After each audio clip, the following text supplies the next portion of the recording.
Good morning. Welcome to you all. Thank you so much for joining us today. We're going to give just about 30 seconds more to make sure that everyone has a chance to join, and then we'll dive in.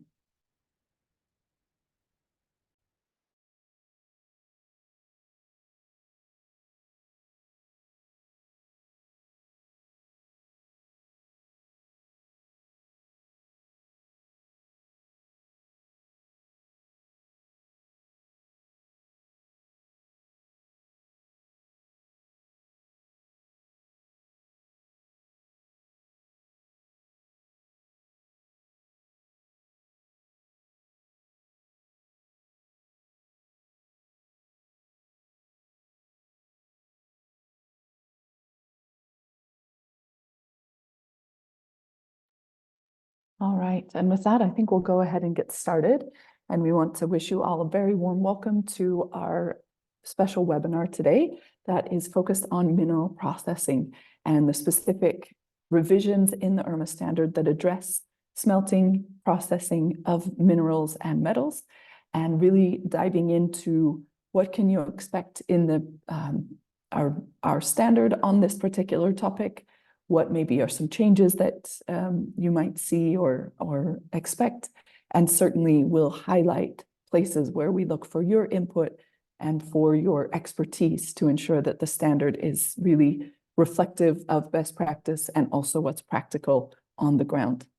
So we'll move to the first slide just to help all of us be on the same page and understand what we're speaking about today.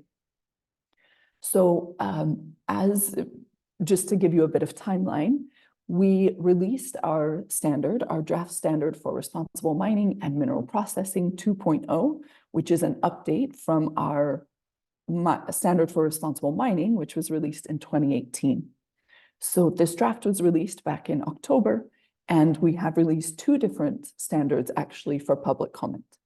So we have, and sorry, before I dive in too deep, I have someone who's raised their hand. And please, I think, Henrietta, if you have a question.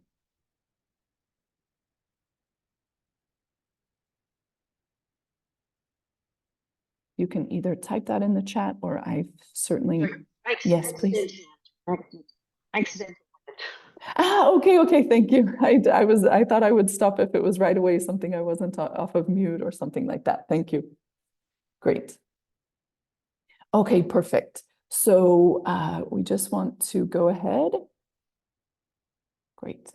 So if we can go back actually, and not quite to the agenda yet, just still setting the foundation here, that we, okay, great. So again, we have these two different standards that have come out, and we've got the standard for, like we said, responsible mining and mineral processing, which actually covers exploration and development, mining and processing. Of course, the focus of today's session is on that third section.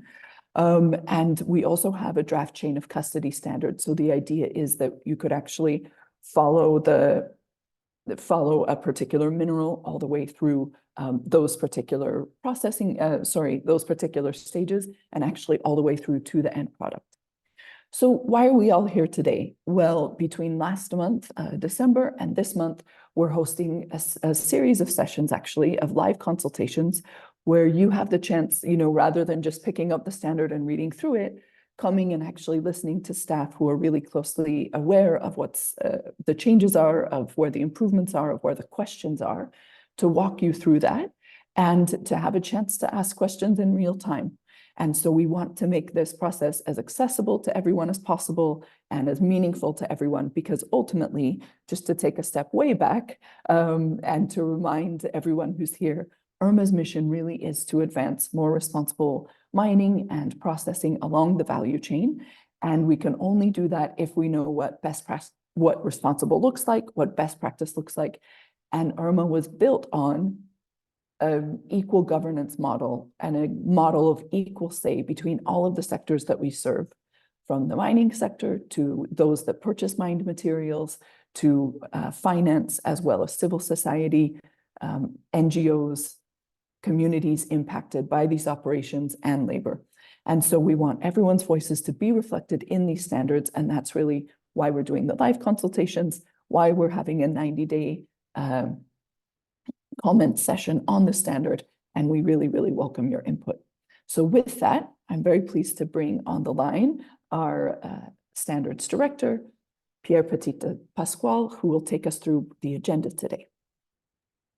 Yeah, thank you so much, Rebecca, and thanks everyone for being with us today.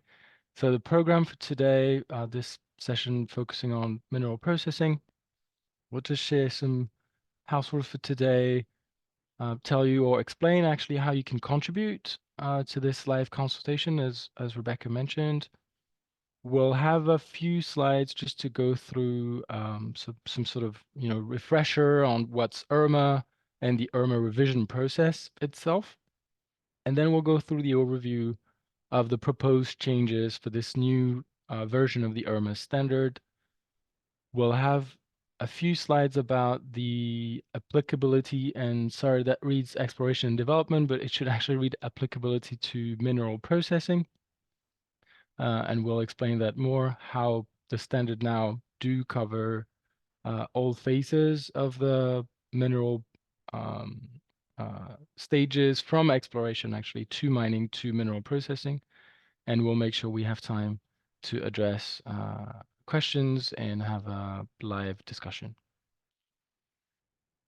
So this event is hosted only by IRMA, the Initiative for Responsible Mining Assurance. You may have noticed that this is being recorded. The recording will be made publicly available on our website and on our YouTube channel afterwards. I need to remind you that you may not post any unlawful, offensive, threatening, libelous, defamatory, obscene, or objectionable content.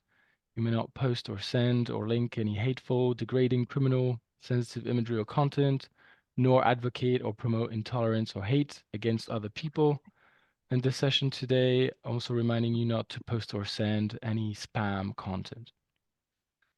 And why am I saying this? Well, as Rebecca mentioned it, this event is one of the many opportunities and channels that we are offering to all stakeholders to contribute to the revision process. And so today, you can use two communication channels, mainly the chat function. This is enabled. You can use it. It's open. You can share content with us, with the whole audience. Just noting that you cannot use it in an anonymous way. Unlike, if we go to the next slide, please, the Q&A function, which is the other channel that you can use today. Again, to submit any comment, suggestion, feedback, question, concern, recommendation to IRMA. If you already have things you want to share with us, particularly on responsible mineral processing, but also on other aspects and chapters of the and mechanics of the standard, you can start doing so. You're cordially and warmly welcome to do that as we go along. If you want to react, on the spot to something that we'll be sharing today, please do it as well. And the Q&A function, you can use it in an anonymous way, unlike the chat. So the function is at the bottom of your screen, might be in the top right corner if you're on a mobile phone. And there's an option here, you can tick a box that says send anonymously. And everything that you will share with us today will be saved, recorded, and considered by IRMA as an integral part of the standard revision process. So it's really as important and worthwhile as any other communication channels that we have set up, including a dedicated online platform. Some of you have already started using it to submit their formal recommendations and contributions. But please be reminded and assured that today, everything that you will share with us will also have the same value for us to consider. And I'll turn to my colleague Quinar. Thank you. Thank you so much, Pierre. Good day, everyone. My name is Aquina Malachi, and I'm the mining sector lead for IRMA. I am based in South Africa. So I'll actually be giving you a quick refresher, just taking you briefly through what IRMA is, just to ensure that we are all aligned on our point of departure. So on our next slide, So how the IRMA system actually works is by providing the opportunity for industrial scale mines globally to actually participate and undergo assessment to determine the mine's performance. So the standard itself was, as Becky mentioned, was actually developed through a robust multi-stakeholder process, which eventually yielded best practice on 26 different topics, which yielded 26 chapters. And how the system works is that appointed independent auditors will actually go to a mine site and evaluate whether that mine is actually meeting the IRMA requirements. Now, how is this done, you might ask? It's done through third-party audits, which include site visits, and of course, inputs from both our internal and external stakeholders. Those could be NGOs, mine workers, communities, civil society, etc., etc. Now, on the next slide, as mentioned, the IRMA government system is actually unique in that it actually hosts a standard and a verification system that's equally governed by our 6 houses, namely purchasing, mining, NGOs, affected communities, investors and finance, and of course, organized labor. All of whom do have an equal voting and veto power. And yes, that does mean that if 2 representatives in any sector vote a no, the decision does stop and they must go back to the table to try and find an acceptable solution. This simply means that we cannot move ahead while leaving an entire house behind. Now on the next slide. So as I mentioned earlier, the 26 chapters is what you're looking at now. So it's really covering the full range of the topics that do come with industrial scale mining. Now these chapters span across 4 principal areas, which are business integrity, social responsibility, environmental responsibilities, and planning for positive legacies. Now, important to note is that the IRMA standard in itself does not just contain new content. In fact, it includes many of the best practices and expectations, of course, also building on existing standards, systems, and requirements that the mining companies globally are already held to. On to the next slide. So now that we are all on the same page in terms of what IRMA is, I'll take you through the revision process and just outline it for you. On the next slide. So having undertaken a comprehensive review of our IRMA standard, this has actually allowed us or enabled us to ensure that our system actually remains accountable to all our sectors. It also ensures that we remain relevant, updated, and of course, while allowing us to actually provide further clarification into the standard. And last but not least, it also allows us to actually add consistency and helps us to unlock and address some of these key issues and gaps that might have been identified along the journey. On to the next slide. So as mentioned in the beginning, in the introduction, that IRMA has actually evolved into addressing these key phases throughout this mineral supply chain since publishing its first version of the mining standard that was released back in 2018. Next slide. So to where we actually, next slide please, to where we actually find ourselves now, where we do have a standard that's now integrated, where it consists all 3 of the standards. So that's basically our exploration and development standard, our mining standard, and the mineral processing standard. So this has now created what you see on your far right, our draft standard for responsible mining and mineral processing 2.0, which has been drafted as a result of this holistic and integrated approach. On the next slide. Now, important to note is that this draft that we are talking about or that we're presenting to you today has not yet been approved by the board. And of course, that's because we are still in that process where we're inviting comments on all the content across all the questions that we'd love you to help us to answer and address some of those key questions.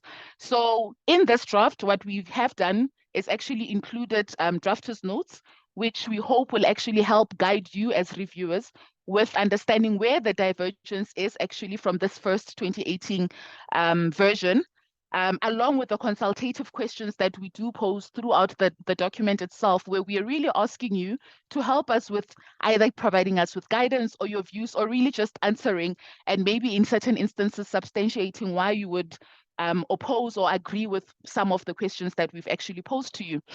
I think maybe the last point to make here is that we also are aware that some people do well in terms of providing comments in an Excel format or a spreadsheet. So that is also available for those who would like to provide inputs in that type of version.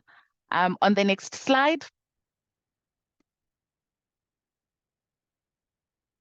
So this integrated draft was actually informed by a couple of things.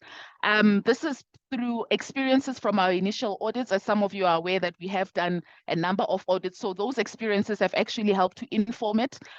Reviewing of other standards, reviewing emerging issues, looking and reviewing the comments that we've actually received on the drafts that we had previously published for commenting, along with getting inputs from working groups and of course the ongoing inputs that we do get from our stakeholders in our different meetings, in our sessions, and of course in these webinars that we are hosting right now.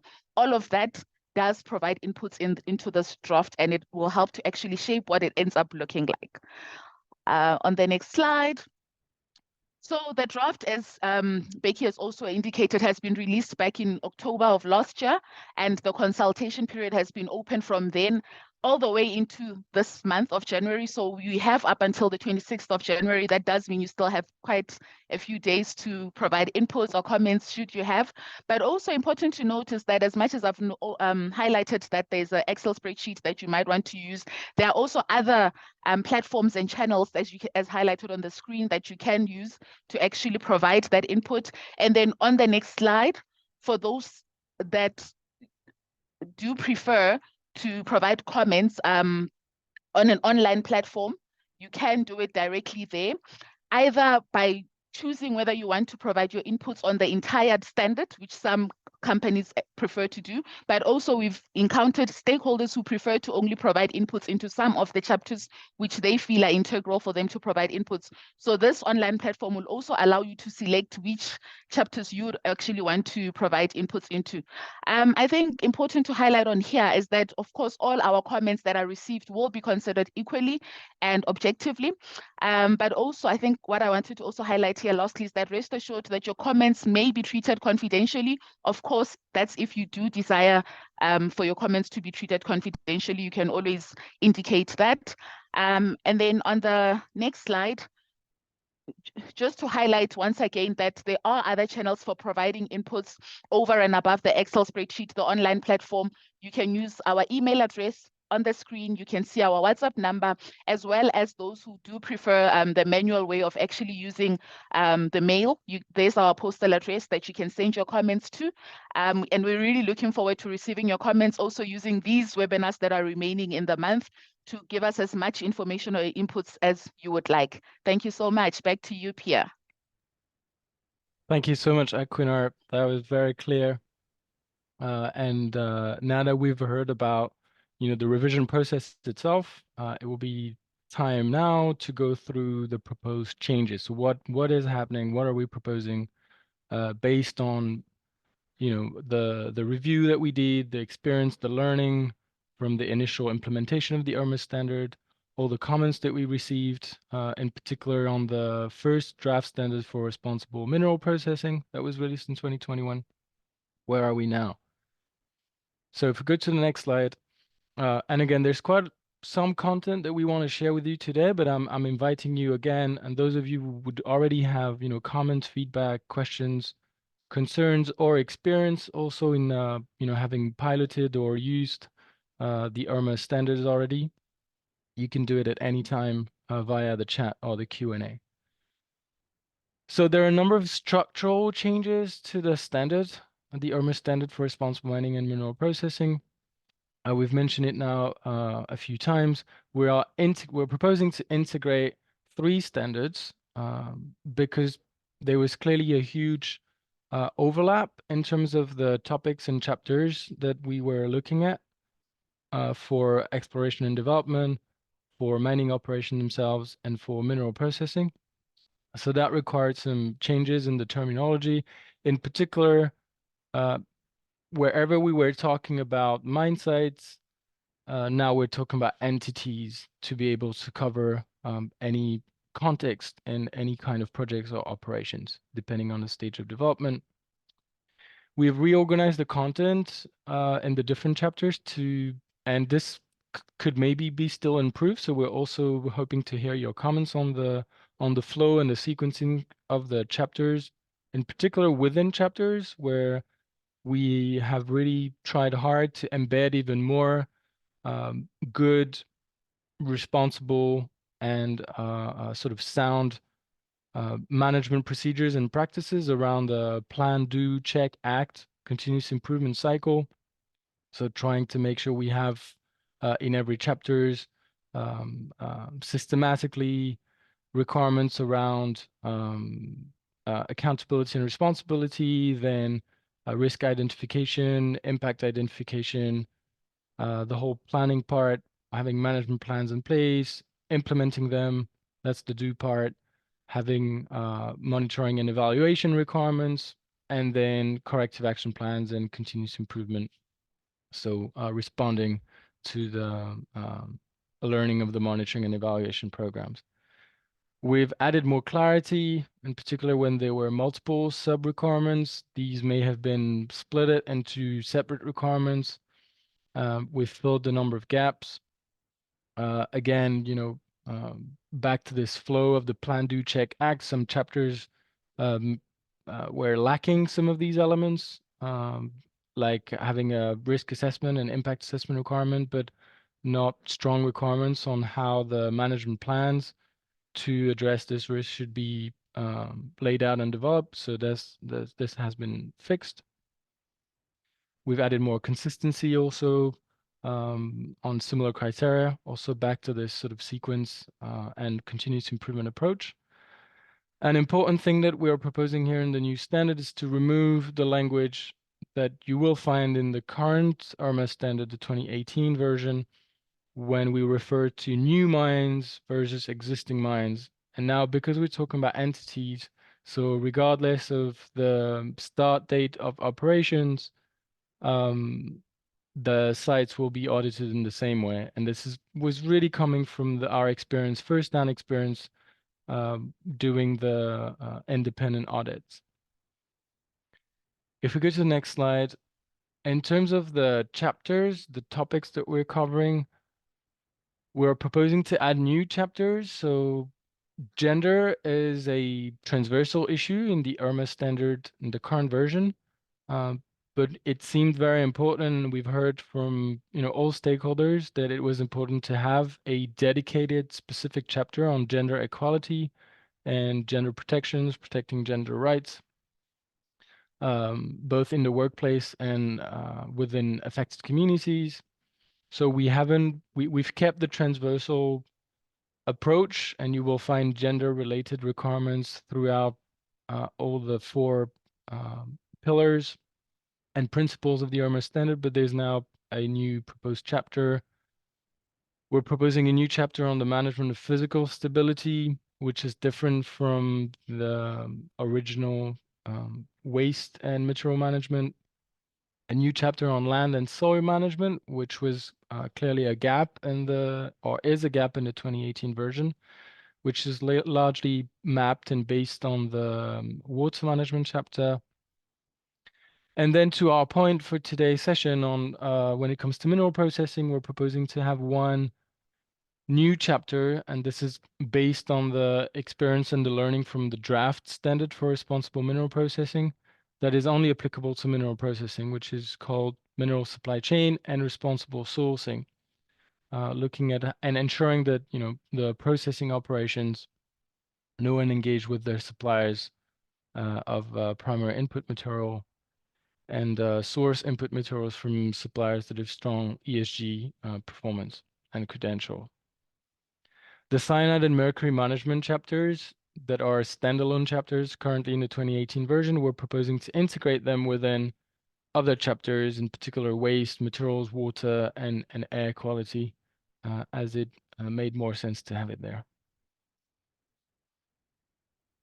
Now, if we look at every of the, each of the four principles, I'm not going to go through all the details, but you will see on these slides a summary of the very simplified summary of the proposed changes. Again, you can find all the details in the draft standard that we released at the end of October. And as Aquina mentioned, with extensive background notes, explanation, why are we proposing the change, what's the reason, what's the value add. The correspondence also the corresponding with the requirement number and the 2018 standard.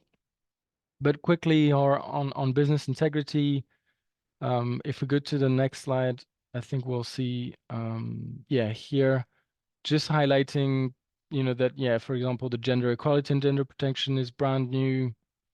And here following again, our systematic approach with requirements around, having a policy in place, making sure that the risk assessment, but also assessment of opportunities happen, that management plans are developed and implemented, that there is monitoring of progress and reporting on progress. In terms of stakeholder engagement, one example here that I've highlighted is having a requirement to make sure that stakeholders have been informed that they can request and obtain information on most topics, where actually we have requirements for reporting and data sharing among most of the chapters. But in the 2018 version, it was one thing that was really hard to audit, actually, was to ensure that companies were making information available upon request. This was really hard to audit.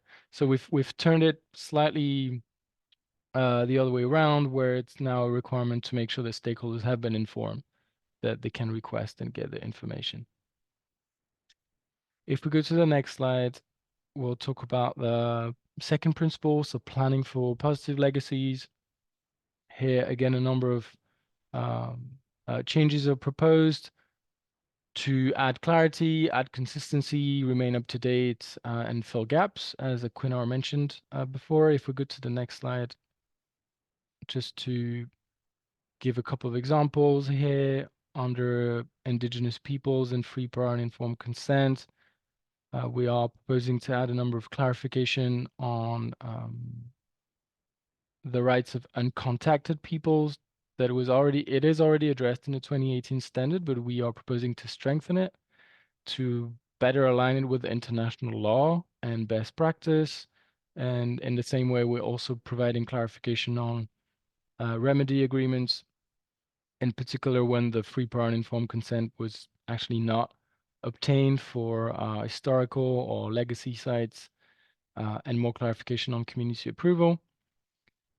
In the bottom right corner, under planning and financing, reclamation and closure, we're also proposing ways to address situations and contexts where there's no government supported or government overseen financial assurance mechanism. So we've also learned from a number of practical situations where sites have been going through an IRMA independent audit in those jurisdictions.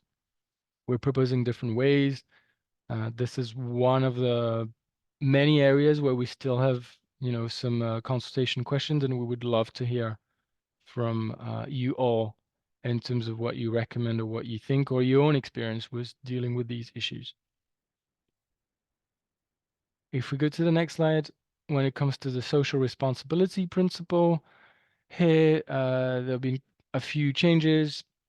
And if we go to the next slide, in particular, under occupational health and safety, which is I think a very historical issue that mining companies and I think most sectors actually have been looking at for a number of years now. But it felt just right to add a number of new requirements and strengthen this chapter, in particular to reflect a very important decision that was made 2 years ago in 2022 at the ILO conventions, where there was a resolution that was passed to include a new principle, a fifth principle on safe and healthy working environment. And that has led us to really rethink and review this chapter to make sure we strengthen everything related to policies, accountability at senior board level, how contractors and subcontractors are managed, reporting procedures, training, accommodation, and internal and external reporting on occupational health and safety. So quite a substantial amount of changes here. And in the bottom left corner, you see we have highlighted the conflict affected and high risk area due diligence chapter. So we've changed the name and we are proposing to better align with the OECD due diligence guidance for responsible supply chains of minerals from conflict affected and high risk areas. Again, there's still a number of questions, and as we said before, this isn't the finally approved sign-off version, so we really want to hear from everyone on the standard, on the changes that have been made. Everything is really up for discussion and improvement. I see that there's a question already on the responsible sourcing chapter. We'll talk about it later, as it is so important and instrumental for mineral processing. If we go to the next slide, the final principle on environmental responsibility here. So 2 brand new chapters, as mentioned before, the land and soil management and the management of physical stability. If we go to the next slide, I also wanted to mention that we are under the water management chapter, and mainly based and drawing upon our experience with lithium mines. We're proposing a number of changes and clarification around brines analysis and liquid contaminant analysis. Under greenhouse gas and energy consumption, it is also it's one of the chapter where we had identified a number of gaps over the course of 5 years, where the world has changed, the best practices have changed, the expectations have changed, but also international law and agreements. So we are proposing also a number of substantial changes here around reduction targets, renewable energy targets, and scope 3 emissions, for example.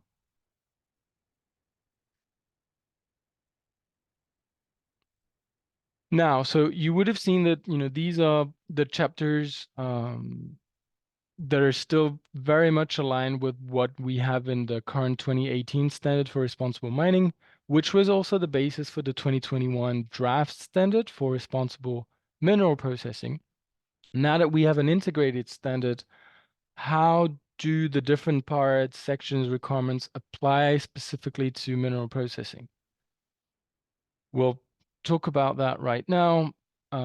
Important for us to start with a number of definitions and how IRMA is looking at the different, those different phases of the mineral supply chain that Equinor mentioned before. So, of course, we have all the sort of mining exploration stages that are not relevant for standalone mineral processors. So I won't go into the details here. If we go to the next slide, we then have all the project development and permitting stages, which are and can be relevant to standalone mineral processes, where there's at the development stage, environmental data collection, initial stakeholder engagement related to the development of a new industrial facility, which might require free, prior, and informed consent, the design, the feasibility study, which are clearly different from the kind of modeling and feasibility that you would do for a mine site, but there are still, in most jurisdictions and countries, process for the development and the relevant authorizations and permits to build, commission, and start a mineral processing facility, and then to build and construct a new industrial facility. And if we go to the next slide, we then have the operational stage for both mining operation, which is not the main focus for our session today, but the mineral processing. So where any activity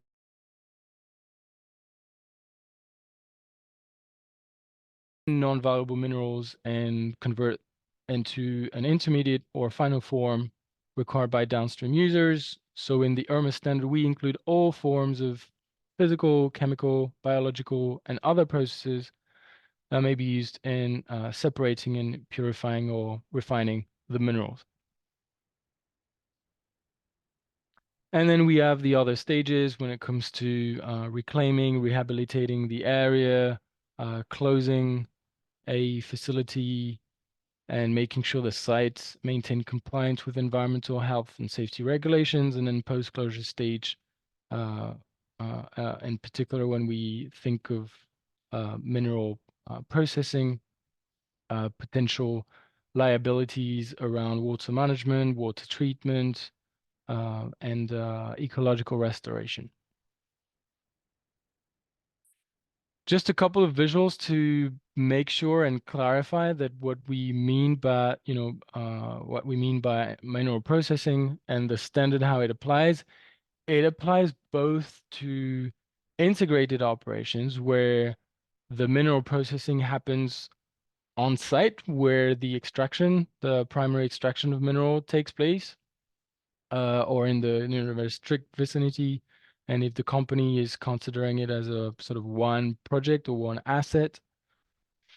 And if we go to the next slide, also to standalone processing operations, where the primary input material is brought in from different sites, sometimes from overseas, and then when there's only the mineral processing operations that happen. So in those two cases, the standard is relevant. If we go to the next slide, and again, inviting you, I see that there are already some comments and questions coming in. Really inviting you to, keep going. So this applicability to the different phases, to explain it and make it clear and more maneuverable, we have also published, together with the draft standard, a guidance document, which is called Application of the IRMA Draft Standard to all phases of mineral development projects and operations. It's available on our website under resources. We will put the link in the chat. And if we go to the next slide, so what you will find in this document, it does not address the applicability for the construction, reclamation, closure, and post-closure phases, because we assume that they will be addressed, in particular when there's an audit taking place within the permitting phase or the operations phase requirements. And this is also open for public comment. This is very important for IRMA to hear from all stakeholders about, the format and the content of this applicability guidance, because there will be a final version published when the final standard is approved by our board and published. So we want to make sure this is as clear, meaningful, and helpful as possible.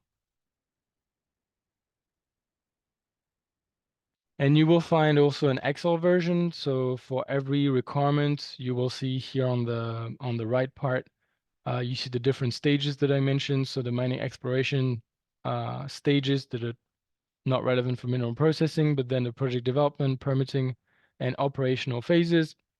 And you can see where potentially a requirement may or not be applicable or relevant to a particular stage. So that's the example for water management. If we go to the next slides, you'll see also examples for reclamation and closure. And then finally on another example we have on the next slide, please, on indigenous peoples and free, prior, and informed consent.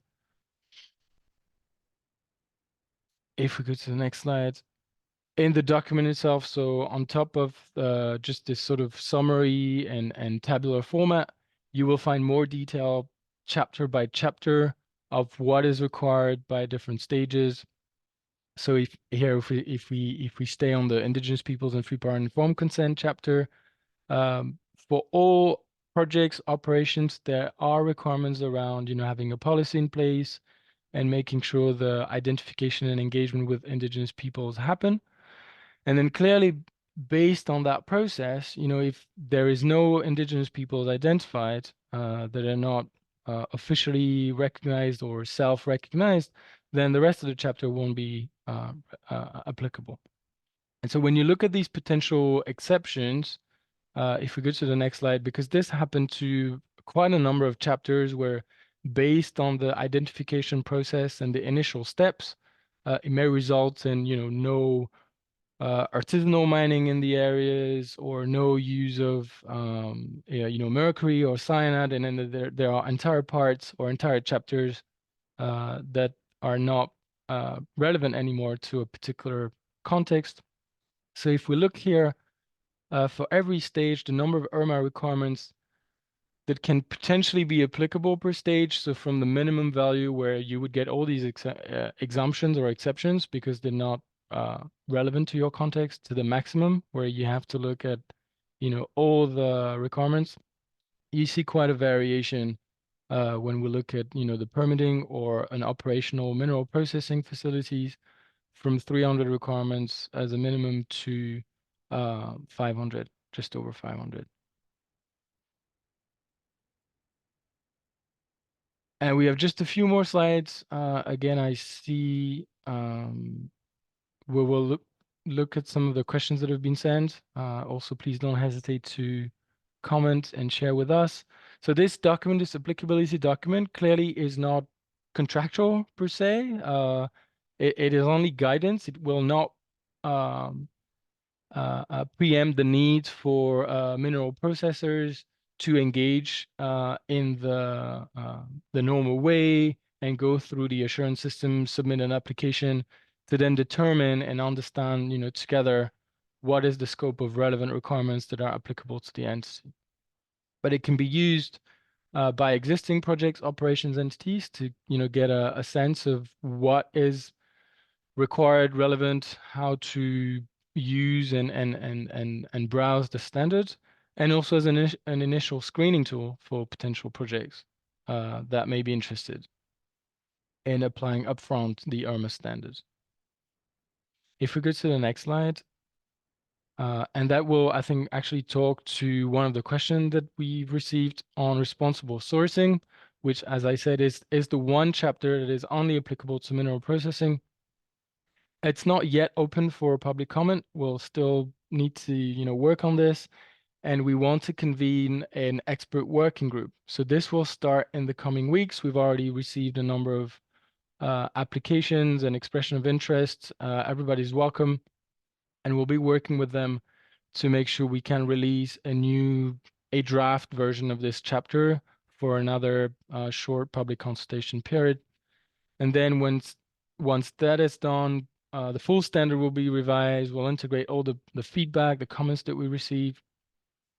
And if changes are substantive, or if our board also require more public consultation, that could also happen. So in terms of this working group on responsible sourcing, if we go to the next slide, the working group is not asked to solve everything or come to consensus, but it's really to help us think through the issues and prepare a new consultation draft. We do think that we need more at the moment, more exchange, thought sharing and thinking on responsible sourcing.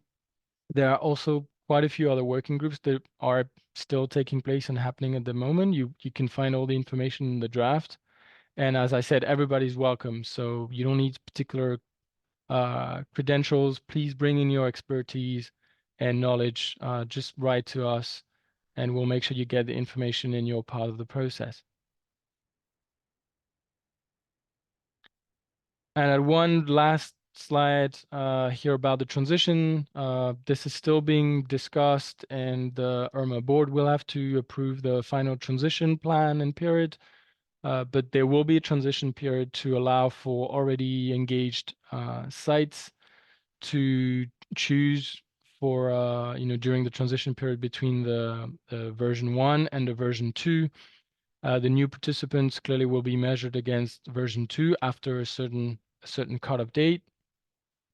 And I've highlighted a mind measure tool, in particular for some of the piloting entities who have been piloting on the exploration side and also on the mineral processing side, that will make sure the self-assessment tool will transition from the first version to the second one, and that the information is not lost and is actually transferred so that entity can carry on through their journey here.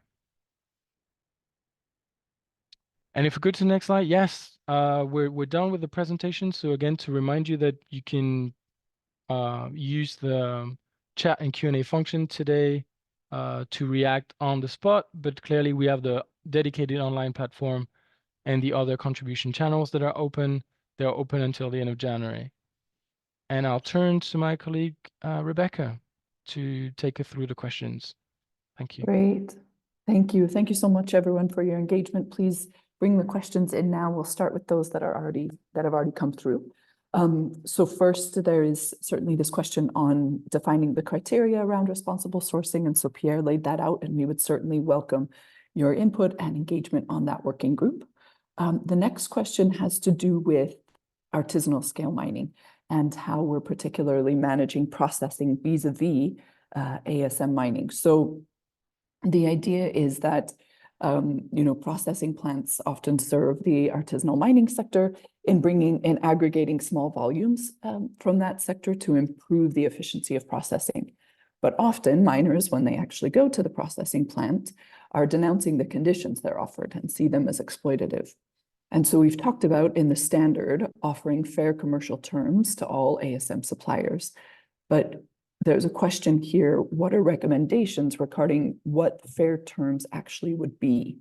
And how would we define them through a transparent and participatory process? So this is a question that we could, I think, address a bit now, Pierre. And then also there's a recommendation that this particular issue be discussed with the mineral sourcing expert group. So why don't I pause there and see, so the question really comes down to how are we defining fair terms when it comes to ASM suppliers? Yeah, thank you. And well, this is a very good question. And this is a very important part. It's true that when it comes to applying the new IRMA standard to mineral processing, that will be also critical to make sure relations and interactions with artisanal miners and artisanal suppliers are looked in a responsible way. There isn't at the moment, neither in the guidance or in the standard, a strict definition of the fair terms, the commercial fair terms. This is something we could develop. The intention here was really to not be prescriptive, because depending on the context, the jurisdictions, there may be variations from one context to another. So as with many other chapters and issues, the requirements here are turned in a way that there is a need for the entity to provide evidence that they have done their due diligence and risk identification and can demonstrate that this is fair by relevant and applicable criteria. And this is clearly something that could be discussed in the responsible sourcing expert group, as you rightfully say. So not only looking at the sort of industrial sources of mineral, but also making sure that artisanal miners are taken into account. Thank you. That's great. Thank you. And we'll definitely keep note of these comments and suggestions so that we can follow up on them as we move into the integration stage of all of the public comments. The next question that came in, just explaining more on the processing side, which stage do we actually stop at? So there was an example given on cobalt. Do we stop at cobalt hydroxide, or would you go further into cobalt sulfate? So thinking about when we're talking about processing, how are we defining the parameters?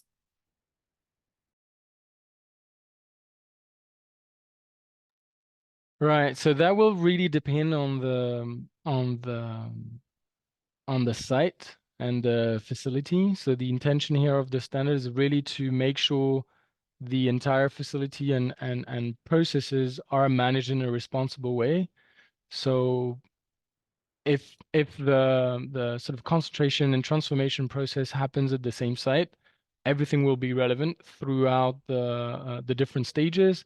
If these operations are separate between different operations, even different locations or regions, then the two would need to and may decide to go through the IRMA auditing and assurance processes.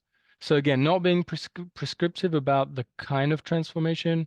We said it in the definition that, you know, any kind of processes, whether it's physical, chemical, biological, or others, may be included and audited against the standard. Does this mean that they need to be under the same company?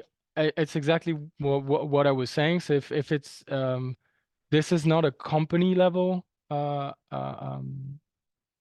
standard and assurance system. It's really a site level standard and assurance system.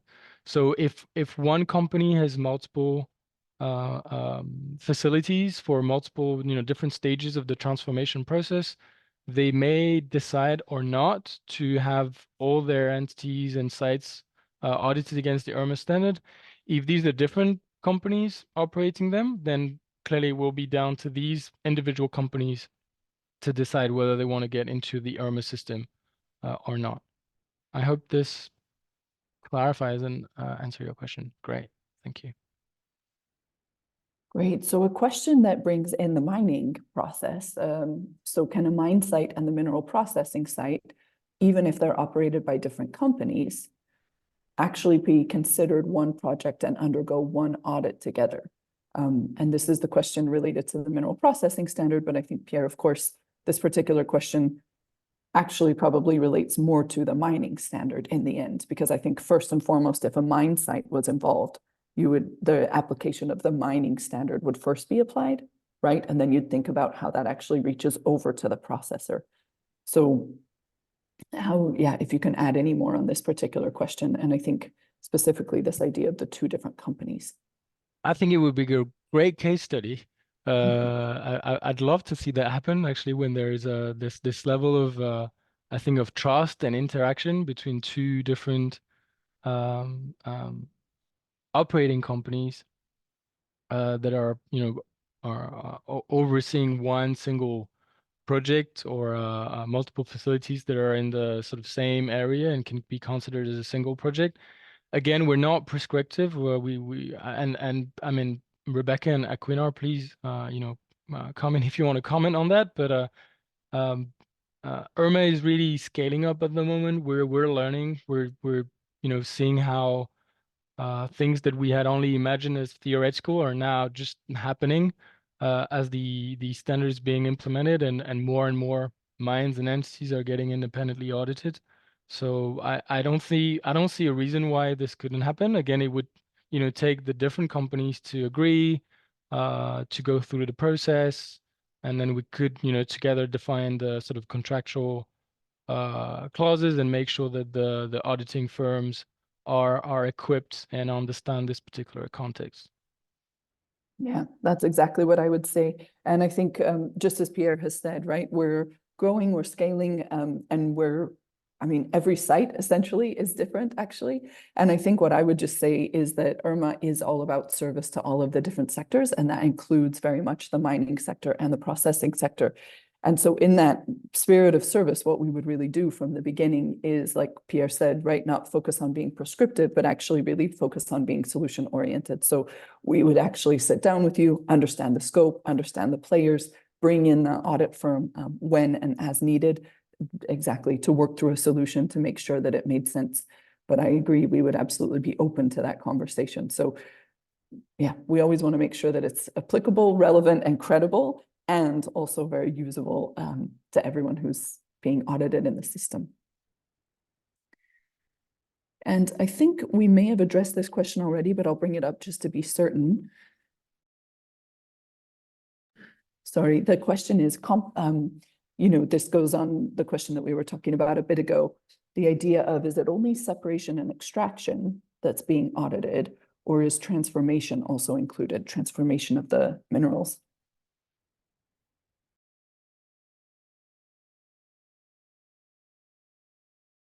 Sorry, finding the unmute button. Yes, so I think we've addressed it, but to clarify again, yes, it goes back to the definitions I think that we shared, that mineral processing activities in our definition and understanding can cover all parts of the processes. So again, whether an entity is only doing the sort of initial separation, the concentration, the extraction of transformation, that could be assessed by against the IRMA standard. Perfect. Thank you, Pierre. Absolutely. That's great. Then there's a question coming in. Do we already have a list of auditing companies, and is IRMA auditing itself? So there's two different questions here. So first of all, in the spirit of transparency, IRMA is and Pierre, I hope it's okay, I'll jump in and answer this one. Yes, please. Basically, on our website, you can actually go there and you'll see two different lists included on our website.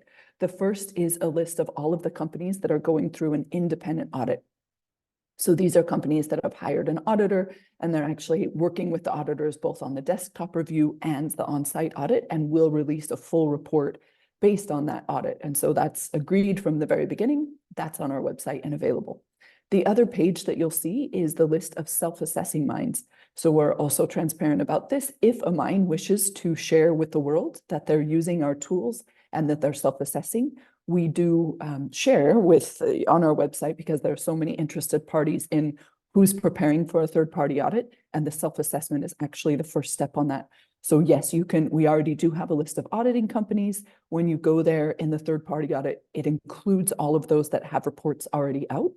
And then again, you can go and you can see a list of mines that have chosen to make their self-assessment public. And I guess the final thing that I would just add on that there is sort of a third section of mining companies that are using our tools, but may or may not have chosen to be public for whatever reason. And then the other question, there's a second question here, is IRMA auditing itself? So IRMA actually does not undertake the audits. We have two independent audit firms. That's SCS Global and ERM CBS. And you can find more about that under our resources. So I just wanted to answer those questions.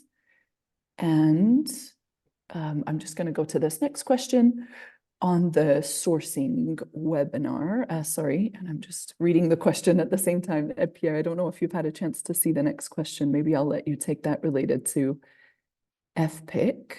Are there requirements for a project to map artisanal mining activities around the mine, just like FPIC? Because many companies actually simply say that they don't engage with artisanal miners. So now we're looking a bit more at maybe at the mine site standard, but of course, relevant here. Yes, no, absolutely. Absolutely. This is, coming back to our systematic approach of, continuous improvement, plan, do, check, act, understanding, identifying the context, the risk, the impacts, but also the opportunities. So there are requirements here when a company cannot just say, oh, no, we don't want to engage, or, also some companies saying, no, ASM is not relevant. There is no artisanal miner. But if they don't have any evidence to provide to demonstrate that there's actually been this mapping and identification exercise, they won't get, they won't be able to score on that chapter, and they will actually get a, 0 score across the entire chapter, not just not relevant. This isn't a tick box exercise where companies can decide what is material, what is relevant, if they don't have the evidence to provide. So the mapping and identification of ASM is required by the standard, and then based on this identification mapping exercise, all the chapter becomes applicable and relevant the minute that artisanal mining activities happen in and around the area of operations, with then a number of requirements around, developing risk management plans, engagement plans, all sorts of, opportunity identifications from technical assistance to, interactions, also when it comes to buying the material. That's great. So I think this is perfect timing, as we've addressed all of the questions and shared the relevant links, and certainly recorded. There were several suggestions for different points that we may want to take back to the working group. So I think it's the perfect time to say thank you, but Pierre, I'll let you close us out. Yeah, thank you very much. Well, I'd like to thank my colleagues today for the session, and thanks, all of you for being with us today and sharing your recommendations and comments and questions. The public comment period, we'll say it again one more time, is open until the end of the month, and we would really love to hear from everybody comments and recommendations. We're here to support you and to serve you. Have a great day. Thank you. Thank you.